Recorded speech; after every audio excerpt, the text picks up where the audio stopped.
नगरपालिकेच्या विविध शाळांचे हे 2 गट आहेत. हे खूप चांगला प्रयत्न केला आहे. त्याच्यातल्या काही खरं म्हणजे वक्तृत्व म्हटलं की तुम्ही स्वतः काय व्यासंग करता आणि स्वतःचं काय मत तयार करता हे खूप महत्त्वाचं असतं. तर मी म्हणजे गेल्या अनेक वर्षांपासून वक्तृत्व कसं केलं पाहिजे याचा वस्तुपाठ सगळ्यांपुढे करणारे आमचे मित्र रवींद्र एरंडे सर इथं आहेत. मी त्यांना विनंती करेन की ही जी चिमुकली मुलं आहेत यांना तुम्ही 3-4 मिनिटांमध्ये जर थोडंसं मार्गदर्शन केलं की यांना पुढे जाऊन वक्तृत्वामध्ये आणि समाजामध्ये विचार करण्याचं काम करायचं आहे तर त्यांना त्याचा नक्कीच लाभ होईल असं मला वाटतं. सर आपण विनंती की 2-3 मिनिटात आपण त्यांना मार्गदर्शन करू. विधानसभा समितीचे अध्यक्ष श्रीयुत दीपक वाकचौरे, त्याचप्रमाणे माझे मित्र श्रीयुत सुरेश खांडवाले सर, प्रल्हाद रायते सर आणि आमचे परीक्षक योगेश रेवणशी सर. मित्रांनो, वक्तृत्व कला ही खूप महत्त्वाची आणि आपल्या जीवनाला वेगळा दृष्टिकोन निर्माण करणारी आहे, आपल्यातल्या व्यक्तिमत्वाचा विकास घडवणारी आहे. मित्रांनो, वक्तृत्व करताना नेमकं काय करावं? तसं तर तुम्ही जर मला संधी दिली तर 2 ते 3 तास मी तुमचा लेक्चर प्रात्यक्षिकासह घेऊ शकतो.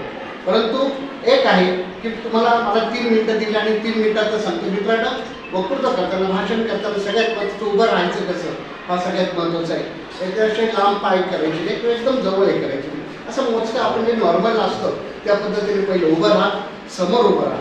उभं राहिल्यानंतर भाषण करताना सगळ्यात महत्त्वाचं हात काय करायचं, हात पुढे ठेवायचे हा प्रश्न पडतो.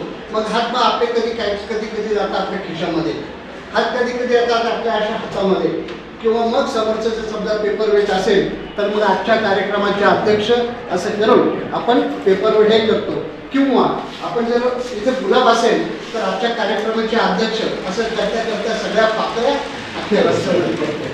तर शक्यतो ह्या प्राथमिक गोष्टी आहेत ह्या आपण करायच्या नाही. म्हणून हाताचं काय करायचं?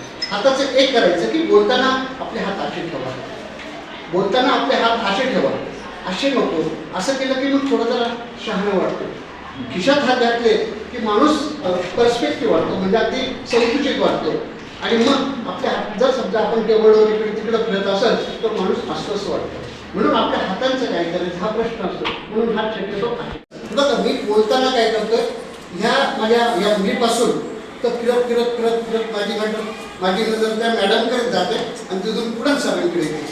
एक लक्षात ठेवायचं की बोलताना असं पाहिजे की समोरच्या वक्त्याला असं वाटलं पाहिजे की तो माझ्याकडेच पाहून बोलतोय. म्हणून त्याचं लक्ष असो किंवा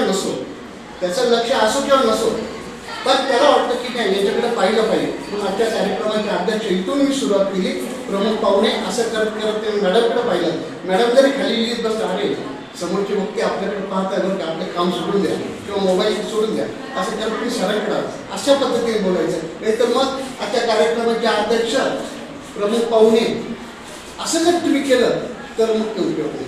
ह्या वक्तृत्वाच्या छोट्या गोष्टी आहेत. आणि हे करत असताना सगळ्यात महत्त्वाचं, बोलताना साधे सोपे शब्द वापर. आपली बोली भाषा किंवा जिथे जिथे बोलता येईल तिथं बोलण्याची संधी सोडू नका. कारण जो बोलेल, जो बोलतो त्याचे पुढील विकले जातात, न बोलणारे सोने विकले जात नाही असं म्हटलं जातं. म्हणून वक्तृत्व स्पर्धामध्ये नेहमी भाग घ्या आणि त्यातूनच तुमचं व्यक्तिमत्व घडेल. या निमित्ताने मला 2 शब्द बोलण्याची संधी दिली त्याबद्दल मी संयोजकांचे अध्यक्ष श्री दीपक वाकचौरे सर यांचे मी आभार मानतो.